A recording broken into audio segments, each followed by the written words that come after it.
cried, saying that I wasn't right, yet I was right by your side. You manipulator, playing games, your friends commentators, and I don't know what you say about our private conversations, but it's got them hating. Thanks to all the rumors you be claiming. It's cool, I'm done with you, so they can throw you a celebration. You gon' hate it when you see me with somebody living better. I'm trying to tell you that me just doing me gon' have you jealous.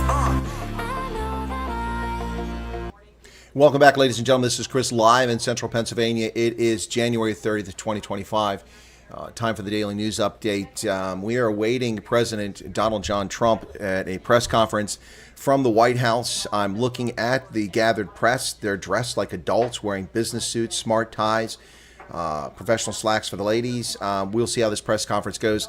This is going to be an update on last night's horrific plane crash that occurred over the Potomac River in Washington, D.C., just outside of Bolling Air Force Base in the water, as a Black Hawk helicopter collided with a commercial aircraft owned by a subsidiary of American Airlines coming out of Wichita, Kansas. 64 people perished on the commercial flight and 3 crew on the Black Hawk helicopter, an Army officer, an Army warrant officer, and a crew chief. We are waiting for that press conference to get started. Hopefully it won't be too late, because at the top of the next hour, my guest Neil de Beer will be on the program. I intended to bring you South Africa's news for this broadcast, but I'm going to hold off for the moment, and then we'll wait and see what happens with Trump. But I will talk about a couple things. Most of the things going on in South Africa, big news today, are related to the Democratic Republic of Congo and the South African National Defense Force deployment into the Congo. All the chaos that's occurring with that. Are you guys... Okay, you guys are hearing... What is... Have I got sound going there? Oh, my bad. Okay, I didn't even hear that. How is that? How could you guys hear that, but I couldn't? Okay, that's weird. Anyway, all right. So apologize if you heard the background. Yeah, Mike says sorry for the crash victims. Yeah, I think we're all sorry for that. It's horrible. I don't know where that sound was coming from, the desktop audio. Let me see some. Where's it coming from? No, it's not there now. So phantom stuff there. Apologies for that if you were hearing it, but I was getting a level here telling me that you were getting sound that I'm not hearing, and my speakers are on, so very weird. But I am waiting for the press conference to get started here, and the president is now a few minutes late. Hopefully he'll show up. But as I said, events in the Democratic Republic of Congo and Goma, where the M23 rebels have taken control of Goma and the peacekeeping forces have been pushed back. South Africa's military now blaming Rwanda's president blaming and threatening South Africa. It's a situation that's escalating beyond control. It's horrible what's going on in the Congo, and raises many questions. Why are South African forces there? 13 soldiers now dead on top of the 7 that perished last year. That's 20 South Africans who've died. There were 18 combat wounded who survived that recent firefight. Many of the wounded appear to have been injured in a mortar attack, and so we're waiting for more information from the South African National Defense Force. Meanwhile, Kagame and Ramaphosa in a war of words, which is wholly unnecessary. It's another own goal scored by the African National Congress, which seems tone deaf to any reason whatsoever, whether it comes to expropriation without compensation, local school boards having the right to determine what standards are in their local schools, and a 3% corporate tax for black businesses to profit while other businesses are driven out by their competitors.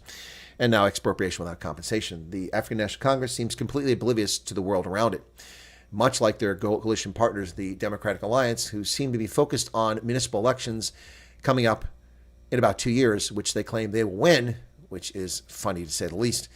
And they are ignoring all these issues that matter to South Africans. So let me say hello to everybody in the chat while we wait for this press conference. I really wish we could get started soon, because I want to be able to cover it and then cover a little bit of this news about South Africa. But Tony Noj is here at the beginning. Naj. Val Cooper, Pierre Orban is back. Been a while, Pierre. How's it going? Thank you for your condolences. Gypsy Backpackers, Liam Minar is here. Greg is in from Poland, and he was here for the other briefing earlier. Thanks for being back. Ants is here. Arctic. Charmaine. Chris says, I would like an answer. If the ANC now faced with expropriation, what would they have done? I don't understand your question, Chris. Do you mean if someone was expropriating the ANC's property, what would they do? Well, given they control all the legal means of coercion with police and military, and they can arrest people and detain them, I think they wouldn't stand for it. At one stage in 2009, Greg was getting a student's pilot's license. Yeah, they're very expensive. I had an opportunity to go into aviation. In the military, you have to have perfect eyesight, or better than perfect eyesight, if such a thing exists. And I had very good eyesight, better than 20/20 by a wide margin. Could read license plates, number plates from a huge distance off. and was very good with my eyesight at the time that I got my physical. A lot of people wanted to be Army aviators, thought they'd become pilots and then go in the commercial aviation industry. When we had our physical examinations, an awful lot of them found out that their eyes weren't adequate. You can't have any defects. You can't wear any glasses or contacts. You have no correctable vision. You have to have perfect vision when you go into Army training. Once you're a pilot, your vision can degrade as long as it's correctable to the standard. You're okay. But a lot of them were heartbroken they couldn't become pilots. You also have something called the FAST flight aptitude test, and I scored very high on that. And the eyes were there, and I considered becoming an Army aviator, but I decided not to because intelligence is what I really wanted to do. And no regrets. It led to a fascinating career in which I got to do many, many, many, many different interesting things around the world, particularly in Africa. So no regrets there. Gypsy backpackers, but I've had a long association with the aviation community. I was a member of Quad A, the Army Aviation Association of America, for a number of years, and I've worked very closely with aviators the world over. Yep. And I've also survived a few near crashes, including one in Lisbon. That was interesting. It's funny to laugh about it now, but it wasn't at the time. PK's here. Holden Caulfield's back. Gypsy Backpackers. Garrett Gilligan from Somerset West. Tom Smith. Allison Johnson. Pablo Charlie Smee again is back again. George Steinberg from Heckport. Hendo, always in from the UK. For some reason, he's flashing a Canadian flag there. I have no idea what that's all about. And what else we got here? Dylan Combrick, Neville Purdon. Did I see Ronell there? I thought I saw Ronell. Maybe I imagined that. Arctic says, thoughts and prayers to all involved in this tragedy, to all who are social media spreading lies. You know nothing about nobody at this point, so shut up and be respectful. Yeah, you're correct. No one knows. We can ask questions, but don't make assertions because we don't know. But this press briefing is taking a long time to get started. We're now 9 minutes past the time the president was supposed to come out. So let me see if I turn the sound on. Yeah, there's... That's what you guys were hearing in the background. Okay. All right, I had my volume down too low. That's why I couldn't hear it. So that's the White House press briefing room in the background that you were hearing. And what was that? Someone said sorry for the crash. Well, thank you for your thoughts and prayers on that, especially for the families. Sound is good, says Dylan. Thank you. Dylan is my sound technician now. He always makes sure that, because of the problem we have technologically, that things are working. Thank you for that, Dylan. I do appreciate that. So there we go. So we have the brains behind the operation, which is Paulie, so he claims. We have the voice of reason, Charles Van Onslet, and we have our sound technician, Dylan Combrick. Lindrea Myberg, welcome to you. Val Cooper. Chris Marie, welcome to you. And who else there? PK, it outrages that Angie, who destroyed education systems, is now the current minister. Well, look, and I'll talk about that if we have time after the president finishes. I don't even know if we're going to be out of time the way this is going. It's starting very late. We're already 10 minutes late. It's almost as if Donald Trump is taking his cues from Cyril Ramaphosa now, keeping us waiting, or the Democratic Alliance also keeps us waiting, apparently. But look, we can blame Angie Mosheika for so many things, including the dumbing down of South Africa's youth and making an illiterate workforce. But the reality of this is that the Defense Force has been in decline for 30 years. It's been overstretched, overcommitted, sent on missions it was ill-prepared to do, dependent on an overly HIV-positive workforce, forced to deal with unions, and underfunded. The South African National Defense Force last year got 0.74% of South Africa's gross domestic product. That is a joke. A healthy defense force that is well-trained, well-equipped, and in existence needs 2.5 to 2.8% of the country's GDP to be successful. And based off that, you can have a correct size military to meet your needs. Unless you're an outrageously large country like Russia, we have borders all across the 13 time zones. That's a different story. But for a small country like South Africa, by comparison, 2.5 to 2.8% of GDP is sufficient. That's if you start out with a functioning military, which South Africa has not had since 1993. 1994, they amalgamated the Pan-African Congress's armed wing and the Umkhonto we Sizwe and the Ciskei and the Transkei and Bophuthatswana's defense forces, brought them all together and surged the size of the military from 60,000 like 140,000 overnight. They had to demobilize a lot of those people over time, eventually got the force back down to around 60,000 and wound up with a force of 35 and 40-year-old and 50-year-old privates instead of 22-year-old privates who were healthy, and an overly HIV-positive workforce. All of this had a detrimental impact on the military. Funds weren't available for training, for acquisition. The Army has not received a new prime mover since the apartheid era. They're not driving around in new trucks. They haven't been.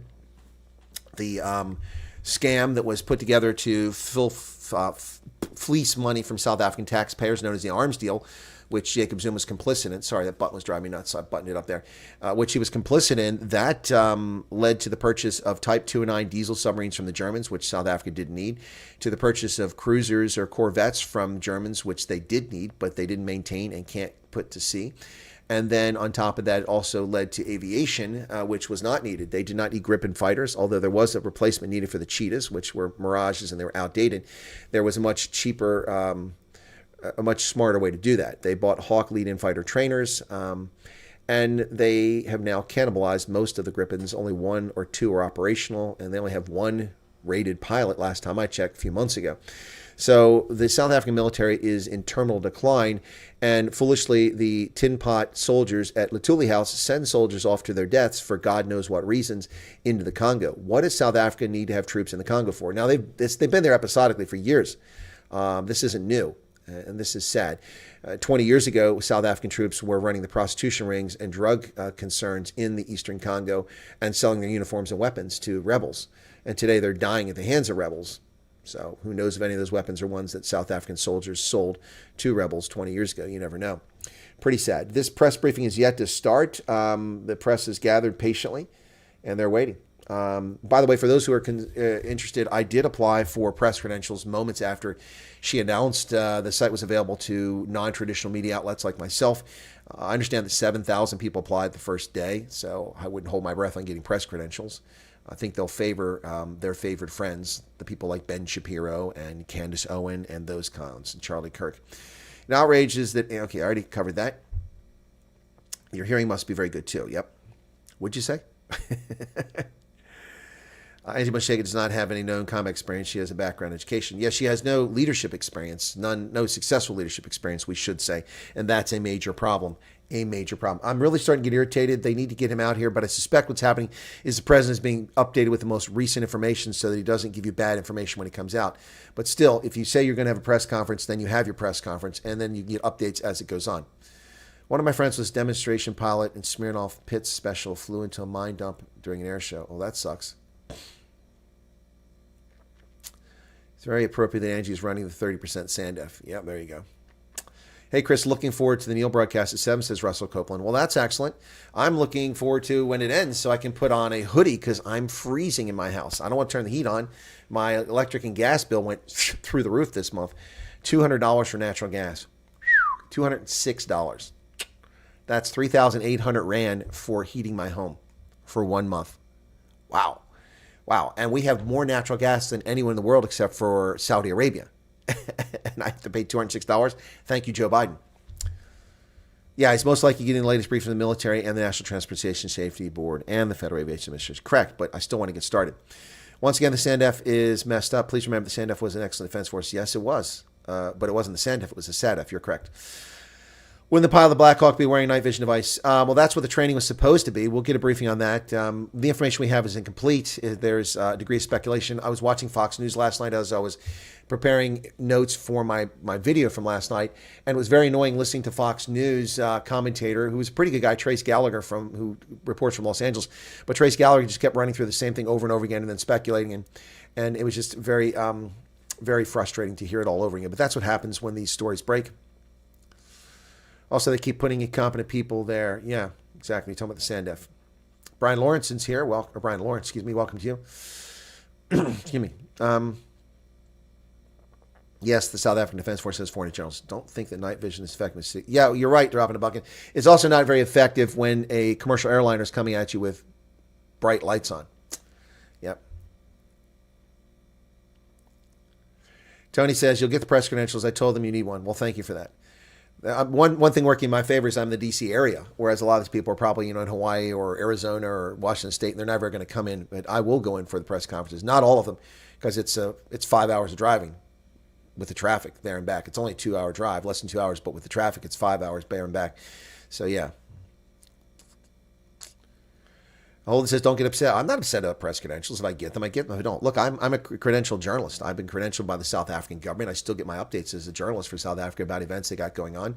And that all came about as a consequence of having been at the BRICS conference. I'm credentialed with the Blue Bulls franchise in Loftus, in Pretoria. I'm credentialed with the CPAC convention, which is held in Florida and all around the world, and now back in Maryland. So I've also credentialed with other rugby organizations like Dallas. I was credentialed with Atlanta, but they don't exist anymore. Dallas, New York, I was credentialed there, but they don't exist anymore. So Dallas, Houston, Chicago, and I have credentials in many places. So yeah, but the credentials are kind of cool.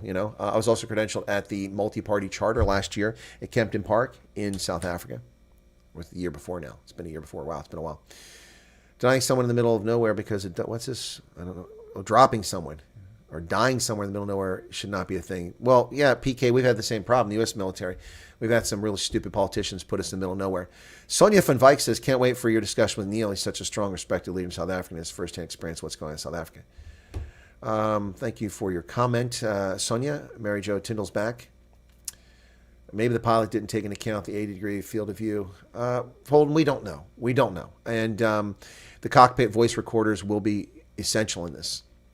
Folks, I have hundreds of hours in the back of a Black Hawk, and that's the aircraft that crashed. They're incredibly reliable aircraft, developed in the 1970s by Sikorsky Field in the early 1980s, and I have flown them all over the world, in the Middle East, in Europe, in Africa, and also, I haven't flown in Africa. No, I'm sorry, not in Africa. And all over the United States as well. About 15 years ago, as part of a joint ops with an Oryx. Yeah, that's a big aircraft. And we sat on the ground waiting for the op because we were near the center line. Yeah. Any chance of you coming to Polish presidential elections? No, I had never thought about that, Greg. Wow, I don't speak Polish. I don't know anyone in Poland. I hadn't really thought about it. If it was German elections, and Germans have elections, I could go to Germany and cover the elections because I speak German fluently, and I know Germany, and I've been all over the country. Most of my time in the Western Länder, not so much in the East, but a little bit of time in the Eastern. They're not really Eastern Germany, it's Middle Germany. And we're still waiting. We're now 20 minutes in. I may not be able to cover this press conference because I'm not going to keep my guests waiting at the top of the hour. So my South African audience is much more interested in hearing what Neil de Beer has to say on expropriation without compensation than they are in hearing what Donald Trump has to say about the tragedy last night. They can always watch that after the fact, the press conference. But hopefully it'll come soon. It's an interesting idea, Greg. When is the election? Because the German election is just around the corner, which is interfering with any potential travel I might have to the UK and South Africa, and my consulting gigs are coming up. So that's the problem. Otherwise, I consider going to Germany for the elections. Yep. Bright light from a plane could also... Exactly. Well, I already covered that, Holden. You're speculating now. I said it's possible that, when you wear night vision goggles, those things get washed out by light. All right. So... the journalists are standing up, getting stock footage in front of the flags at the White House press room. And we're still waiting here. So, wow. Are we actually going to see this thing happen here? It hasn't happened yet. So listen, during the course of the broadcast, if we get the press conference and you get a situation in which the video freezes, you hear me, but there's no video, quickly put in the chat, video's frozen, video frozen, video frozen, something like that, because I may be getting harassed by YouTube for showing content, claiming it's not my content. So that happens. 18th of May, if this is correct, it should be 18th of May. It might be doable. Here comes Donald Trump right now, folks. Let's go to this live. And we've got Donald Trump coming into the press room. I'd like to request a moment of silence for the victims and their families, please.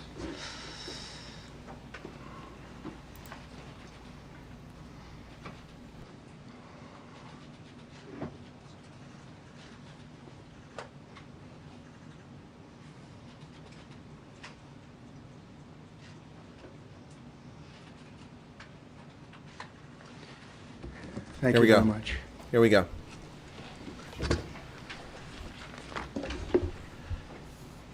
I speak to you this morning in an hour of anguish for our nation. Just before 9 p.m. last night, an American Airlines regional jet carrying 60 passengers and 4 crew collided with an Army Black Hawk helicopter carrying 3 military service members over the Potomac River in Washington, D.C., while on final approach to Reagan National Airport. Both aircraft crashed instantly and were immediately submerged into the icy waters of the Potomac. Real tragedy. The massive search and rescue mission was underway throughout the night, leveraging every asset at our disposal, and I have to say the local, state, federal, military including the United States Coast Guard in particular. They've done a phenomenal job. So quick, so fast. It was mobilized immediately. The work has now shifted to a recovery mission. Sadly, there are no survivors. This was a dark and excruciating night in our nation's capital and in our nation's history, and a tragedy of terrible proportions. As one nation, we grieve for every precious soul that has been taken from us so suddenly. And we are a country of, really, we are in mourning. This is really shaken a lot of people, including people, very sadly, from other nations who were on the flight. For the family members back in Wichita, Kansas, here in Washington, D.C., and throughout the United States and in Russia, we have a Russia contingent, some very talented people. Unfortunately, were on that plane. Very, very, very sorry about that. Whose loved ones were aboard the passenger jet. We can only begin to imagine the agony that you're all feeling. Nothing worse. On behalf of the First Lady, myself, and 340 million Americans, our hearts are shattered alongside yours, and our prayers are with you now and in the days to come. We'll be working very, very diligently in the days to come. We're here for you to wipe away the tears and to offer you our devotion, our love, and our support. There's great support. In moments like this, the differences between Americans fade to nothing compared to the bonds of affection and loyalty that unite us all, both as Americans and even as nations. We are one family, and today we are all heartbroken. We're all searching for answers. That icy, icy Potomac, it was a cold, cold night, cold water. We're all overcome with the grief for many who have so tragically perished, will no longer be with us. Together we take solace in the knowledge that their journey ended not in the cold waters of the Potomac, but in the warm embrace of a loving God.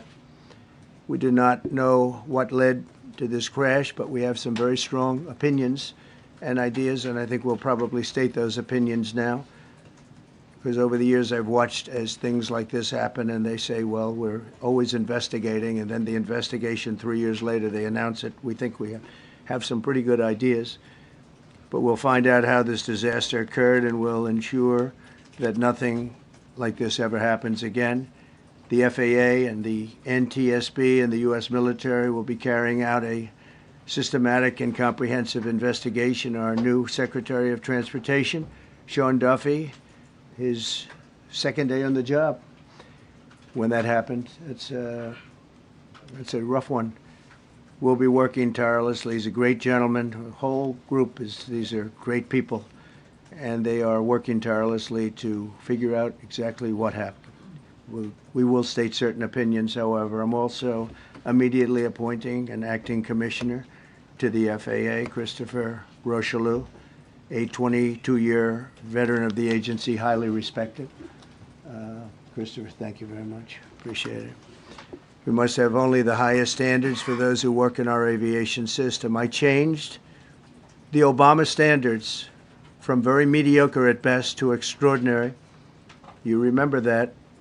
Only the highest aptitude, they have to be the highest intellect and psychologically superior people were allowed to qualify for air traffic controllers.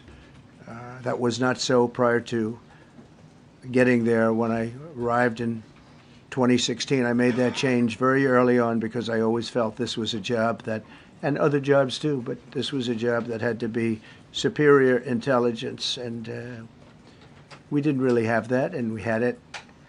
And then when I left office and Biden took over, he changed them back to lower than ever before. This isn't helpful, President Trump. I put safety first. Obama, Biden, and the Democrats put policy first.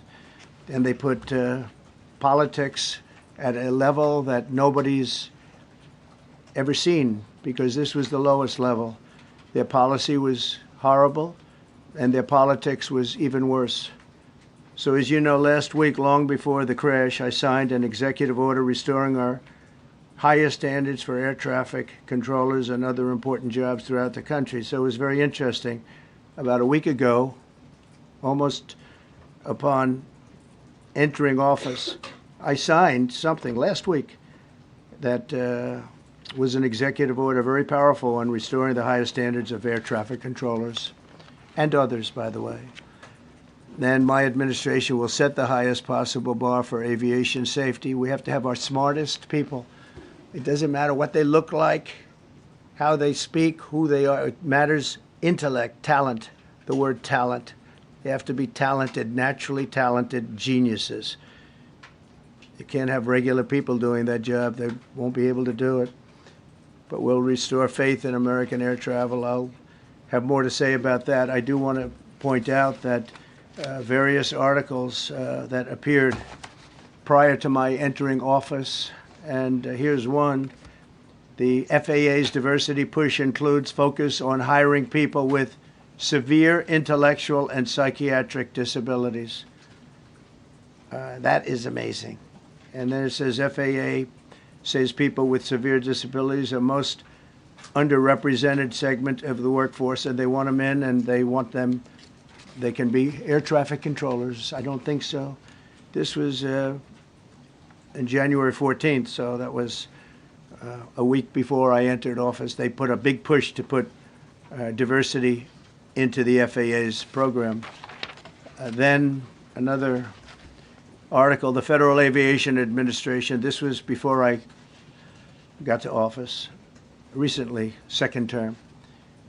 The FAA is actively recruiting workers who suffer severe intellectual disabilities, psychiatric problems, and other mental and physical conditions under a diversity and inclusion hiring initiative spelled out on the agency's website. Can you imagine? These are people that are, I mean, actually, their lives are shortened because of the stress that they have. This is not helpful, President Trump. Please get to the details. Have to be in those positions. This is and what the press conference is actually going to be talked about very now, is him substantially shortened attacking because of the Democrats. stress, where you have many, many planes coming into one target, and you need a very special talent and a very special genius to be able to do it. Targeted disabilities are those disabilities that the federal government, as a matter of policy, has identified for special emphasis in recruitment and hiring. The FAA's website states they include hearing, vision, missing extremities, partial paralysis, complete paralysis, epilepsy, severe intellectual disability, psychiatric disability, and dwarfism all qualify for the position of a controller of airplanes pouring into our country, pouring into a little spot, a little dot on the map, a little runway.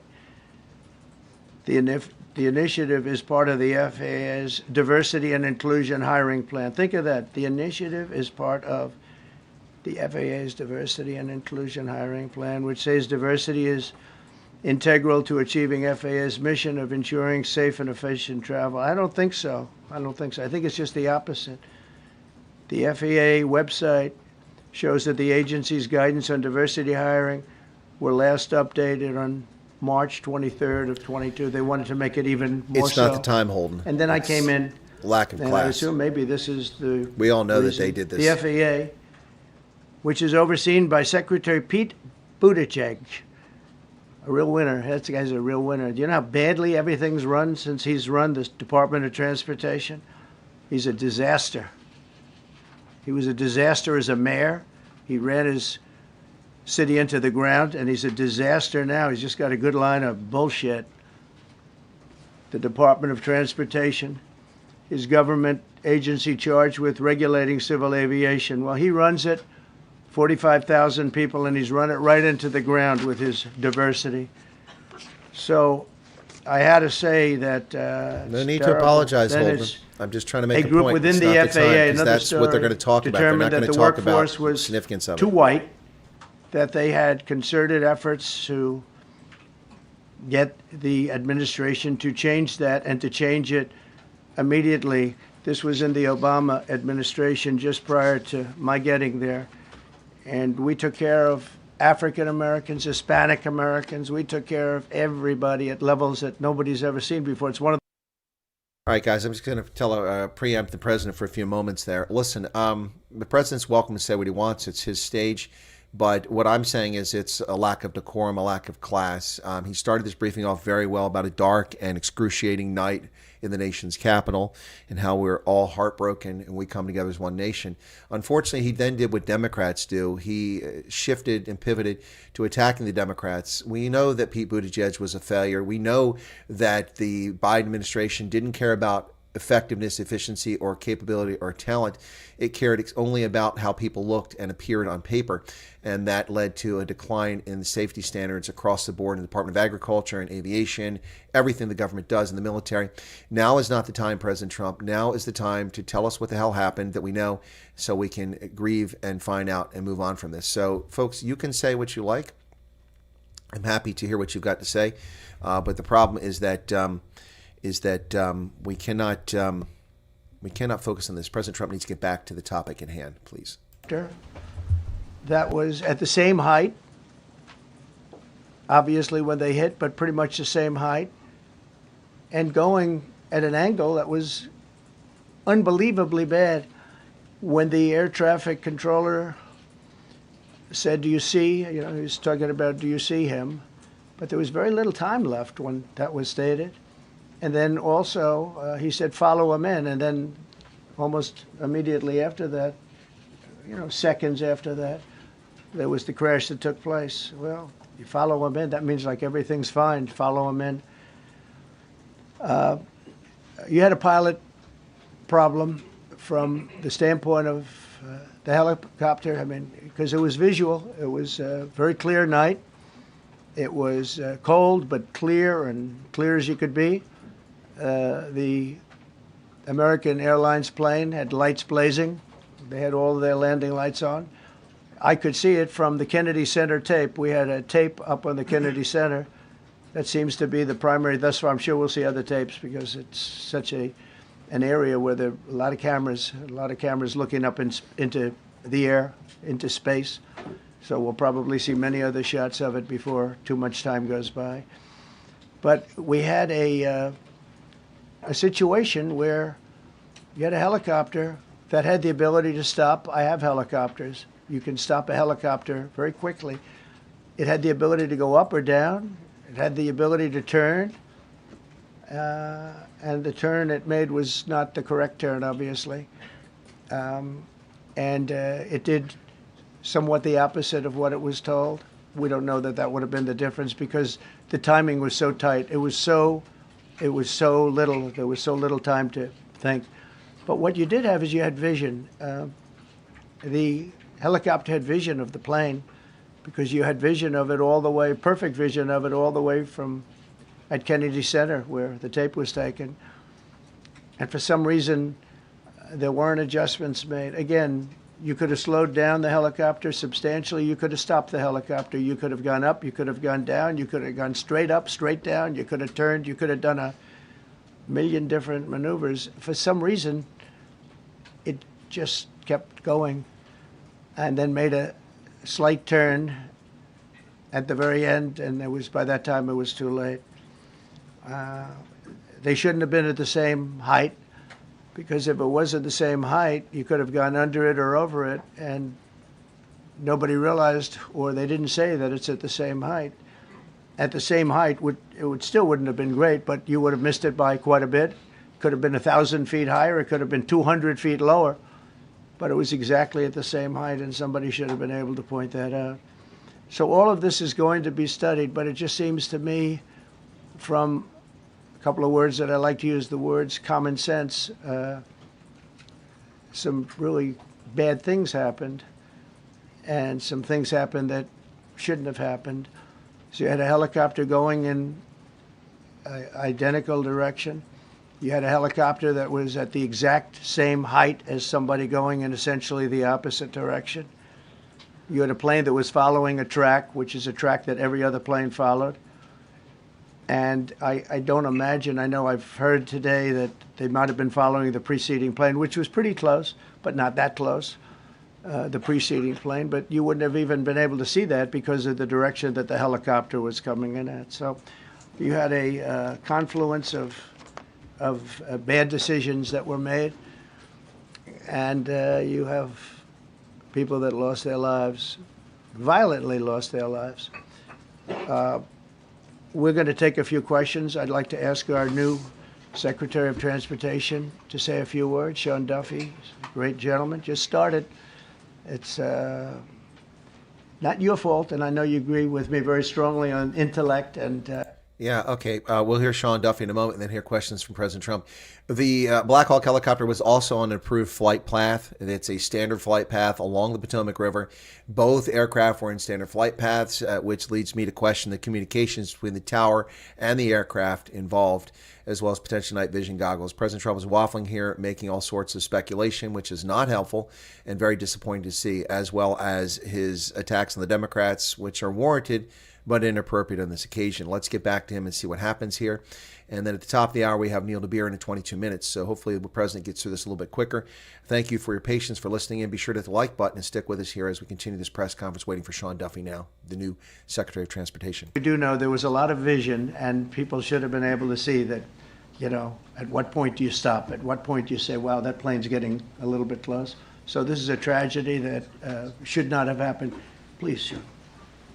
Probably shouldn't have happened. It was a clear night. Thank you, Mr. President. And I would just note the President's leadership has been remarkable during this crisis. We've had a whole of government response, local, state, federal, and when you see that kind of cooperation, it begins with the leadership in this body. So thank you for that, Mr. President. You make our jobs a lot easier. You made an important point that when we deal with safety, we can only accept the best and the brightest in positions of safety that impact the lives of our loved ones, our family members. And I think you make a really important point on that, Mr. President. That is the motto of your presidency, the best and the brightest, the most intelligent coming into these spaces. I want to take a moment and extend my condolences to the families of the loved ones. We commit to them that we are going to get to the bottom of this investigation. Not in 3 years, not in 4 years, but as quickly as possible with the NTSB, who is here today, as well as the FAA. What happened yesterday shouldn't have happened. It should not have happened. And when Americans take off in airplanes, they should expect to land at their destination. 100%. That didn't happen yesterday. 100%. That's not acceptable. I agree. And so we will not accept excuses. We will not accept passing the buck.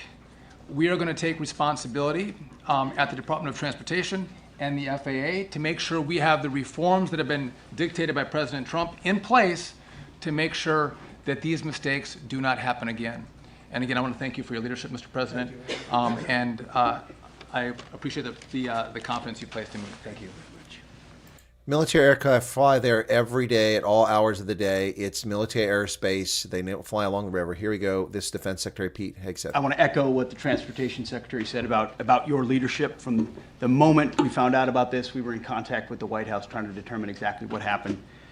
I would echo it as well. No excuses. We're going to get to the bottom of this.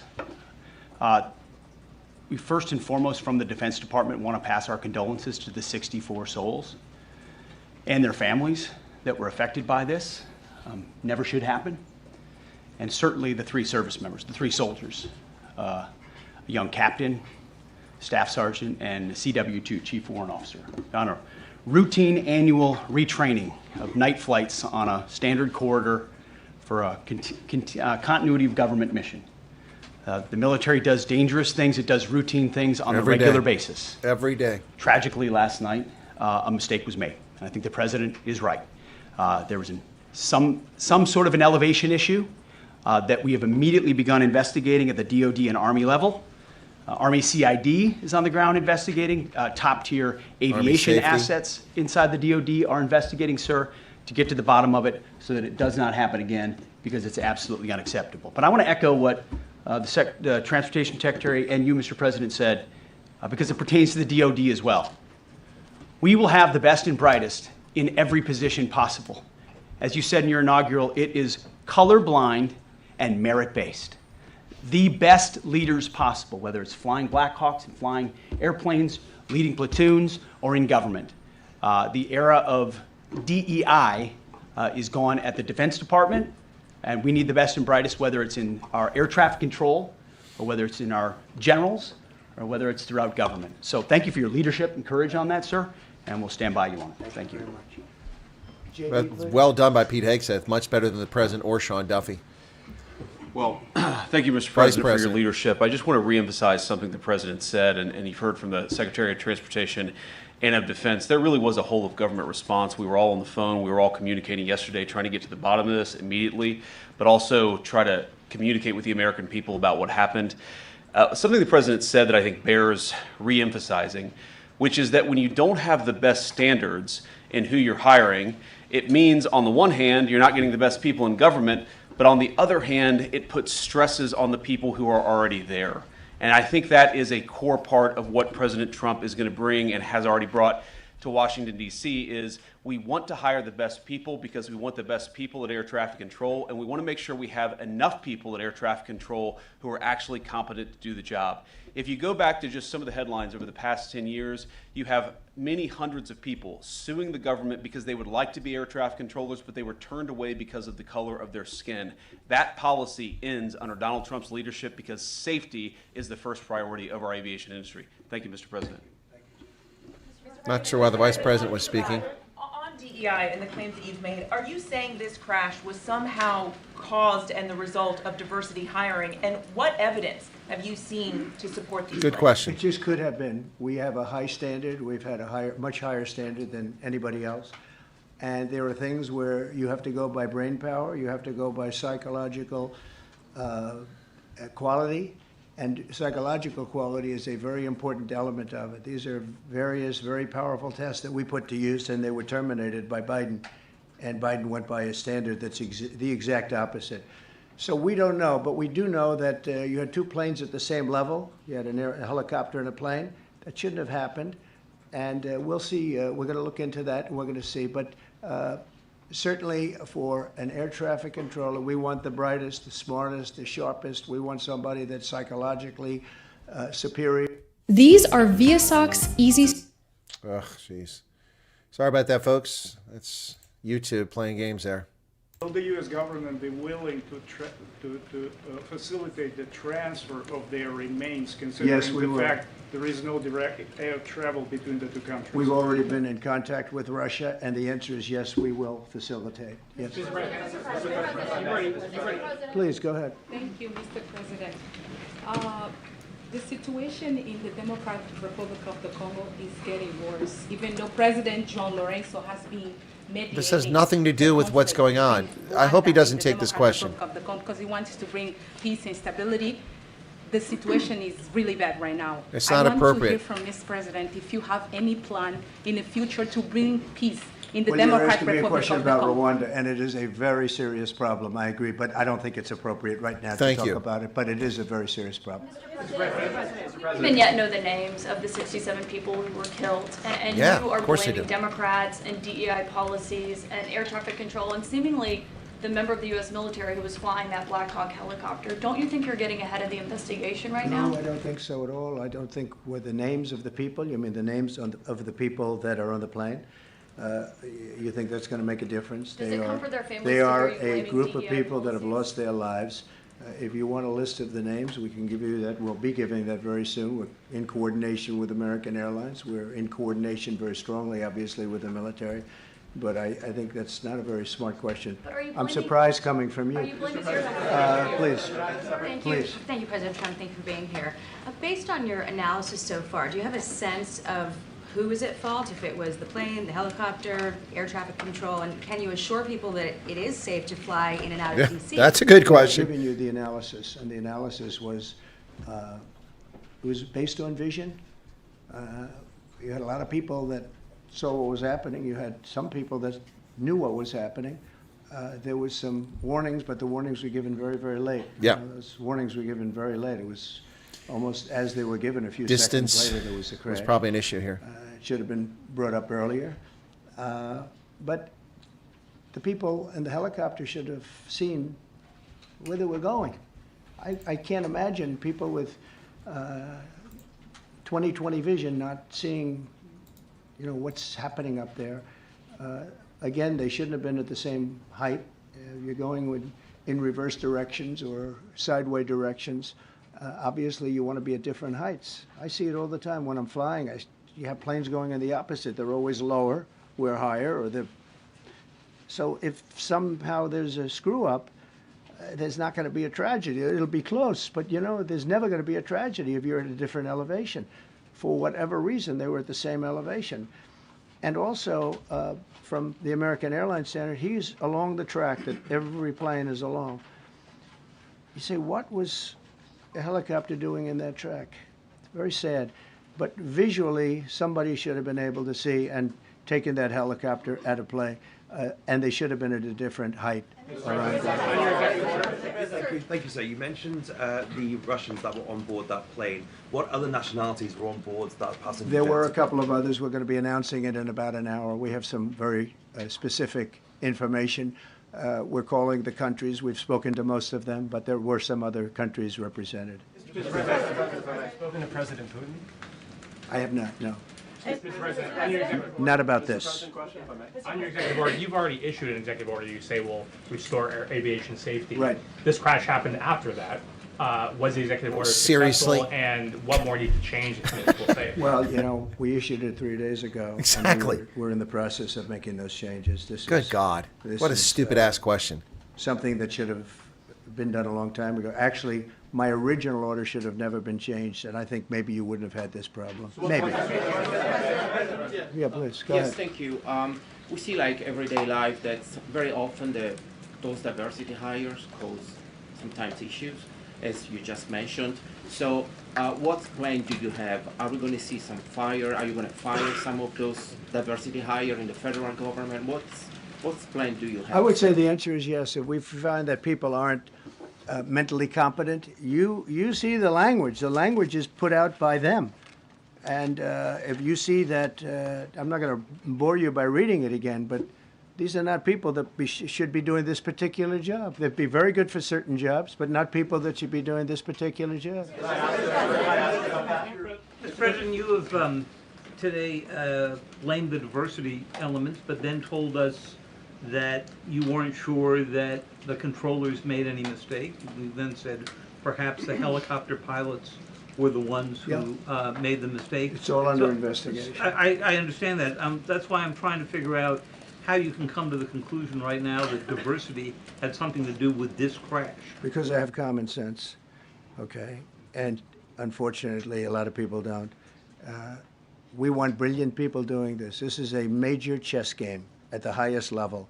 When you have 60 planes coming in during a short period of time, and they're all coming in different directions, and you're dealing with very high-level computer work and very complex computers. And one of the other things Yeah, we should just add right here, the press don't know what they don't know. And Trump and all these senior officials wouldn't put their political credibility on the line if they didn't know something.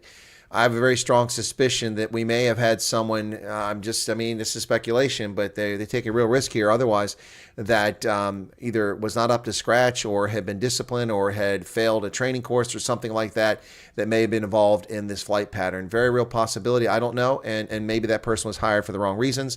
Otherwise, why else would they come out with this nonsense? So the media need to just, take a deep breath and listen to what they got to say and then evaluate from there. I want to ask you about the ice skaters in a moment because the U.S. Ice Skating Committee was affected. But first, if I can, the cited FAA text that you read is real. But the implication that this policy is new or that it stems from efforts that began under President Biden or the Transportation Secretary Pete Buttigieg is demonstrably false. It's been on the FAA's Who said website. That, you? No, it's on the website, the FAA's website. It was there in 2013. It was there for the Take entirety. a look, what I read. It was there for the entirety of your administration Nice and too. easy. So my question is, why didn't you change the policy during your first I administration? did change it. I changed the Obama policy, and we had a very good policy. And then Biden came in, and he changed it.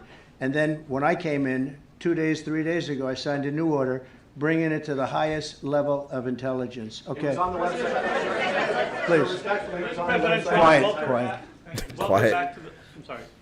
You mentioned that a vision was probably the problem that was at issue in this crash. There's been some reports that one of the pilots in the helicopter may have been using night vision equipment. Was there any I heard indication? that. We don't know. We're going to know that pretty soon. It may change your view plane if you do have the night vision. So it's very possible that could have happened. That would be maybe a reason why you wouldn't actually see as well as on a clear night. You can see sometimes better without it. Have a couple of more. Mr. President, is it helpful to have your Secretary of Transportation confirmed, and does this intensify your interest in getting Good other question. nominees confirmed quickly? Go to what? Is it helpful to have your Secretary of Transportation confirmed? Yeah, Does this it's a good question. intensify your interest in getting other nominees confirmed quickly as well? Well, sure, we want fast confirmations, and the Democrats, as you know, are doing everything they can to delay them. They've taken too long. We're struggling to get very good people that everybody knows are going to be confirmed, but we're struggling to get them out faster. We want them out faster. It's a good question, actually. We've been pushing Sean. Everyone knows Sean for a long time. He got many, many Democrat votes, but they want to take as long as they can. They ask questions like some of the questions that Peter would ask that were totally irrelevant and not very good questions, but they want to just keep it going. They want to keep it going as long as possible. I was very honored, actually, that you got so many Democrat votes. That was really good. That was really good. When I try to meet with the families, and second question, is it your impression that military training that was done during that time? The what? The training that the helicopter was involved in.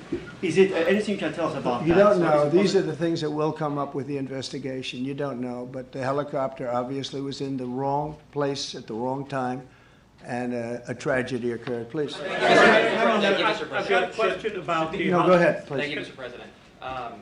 You've been critical of the current regulations, and you've called for big reforms at FAA. I'm curious, sir, I made the reforms, actually. What is your message? 3 days ago, I made them. Yes, sir. What is your message then to the American public in the weeks and months ahead? Should they feel hesitant to fly? And if you could clarify perhaps something that the Defense Secretary said when he said that this helicopter was on a continuity of government mission? I don't know what that Question refers to, is. but they were practicing. They do that. They call Training. it practicing, and they were, and that's something that should be done. It's only continuity in the sense that we want to have very good people, and that has to be in continuity, and that's what they refer to. But it was basically practice, and it was a practice that... All right, let me clarify. The president doesn't know what he's speaking about. He's misspeaking. It was a training flight, continuity of government. These are aircraft that take officials out of D.C. if there's a threat, so they can take them to places like Camp David and remote sites in West Virginia. That's the continuity of government mission that's going on here. The helicopter was on an approved flight path. It was flying an approved elevation. It has a wide band, as Arctic said. They can go a different. I believe what we're going to find in the end here is that this helicopter, you see the plane come down the Potomac and then turn. And I suspect the helicopter will hit it broadside, either in the tail or midsection of the plane somewhere, and that's what caused the explosion. There is definitely a problem here, but hopefully Trump will finish soon. It's not appropriate what they're doing. I think it's a tremendous mistake. You know, they like to do things and they like to take them too far, and this is sometimes what ends up happening. Now, with that, I'm not blaming the controller. I'm saying there are things that you could question, like the height of the helicopter, the height of the plane being at the same level and going in opposite directions. It's not a positive. But no, we're already hiring people. No, flying is very safe. We have the safest flying anywhere in the world, and we'll keep it that way. Thank you all very much. Thank you very much, everybody.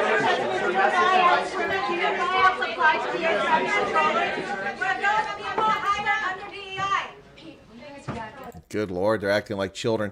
Thanks for tuning in, folks. I'm waiting for Neil, so we're not going to end right here. Hopefully, I sent him a message. I don't know if he's delayed or something like that. But that was the White House press briefing with President Trump, Vice President J.D. Vance, Secretary of Defense Pete Hegseth, and Secretary of Transportation Sean Duffy, all of whom are in their positions right now. Again, based on the footage I saw last night, I mean, everyone's speculating, but we have to be very clear here. We don't know the answers. There are many things that could play a role here. As in most aviation mishaps or accidents or collisions or crashes, typically what happens is a series of events that stack up here. First off, let's be very clear. For those saying, why are military helicopters flying in airspace? Because it's military airspace as well. This is standard procedure. How do you think Marine One gets to the White House lawn? How do you think the generals get from the Pentagon to the White House and to the Situation Room? How do you think that search and rescue takes place? We have military aircraft who fly there. We have civilian helicopters that fly there, D.C. Metropolitan Police, Northern Virginia Police, state troopers in Maryland and Virginia. We also have traffic helicopters from news organizations, private helicopters. So that's not a particularly helpful question asking that. As far as someone saying, why does the U.S. Government website have commercials? YouTube controls that. Even if you tell YouTube no commercials, they'll stick them in there. It happens. People have watched my program. I say that no one can put commercials in unless I say, and they get a commercial. So I think what we're going to find in the end, if you saw the map that I showed previously, let me see. I think I've gotten rid of that map. Let me see if I still have it here just to see very quickly. No, it's not there. So hang on. Here you go. All right. So this is probably the most helpful one. This is in the Washington Post. It shows where these planes collide. Let me try to bring it up a little bit so that you can see it better, and I'll show you and I'll explain here. So bear with me as I'm going to put it on the screen and explain to you.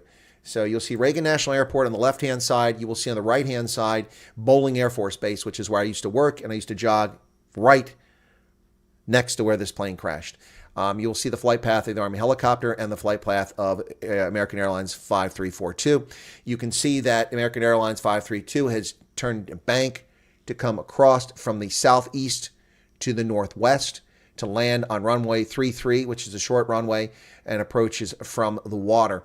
So you will see that, and they bank. And then the helicopter turns into it, trying to avoid it, and it looks like they may have hit them. I know you can't see it, Greg. I'm explaining the map before I put it up because you won't be able to see my hands after I do it. So hang on. Hang on. Here you go. All right. So there you go. There is the map. Okay. Okay.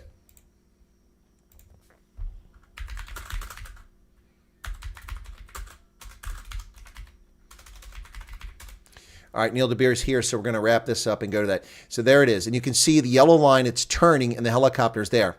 So instead of banking towards the airbase, the helicopter turned. Looks like they hit them broadside or in the tail or something like that. All right, maneuvering from landing runway 01 to land runway 33. That's another problem. That's right. They changed the path. They would have been straight, and this would have been avoided. So you can see that there was probably some error. Arctic is trying to say that the ATC has no fault here. I'm not convinced of that.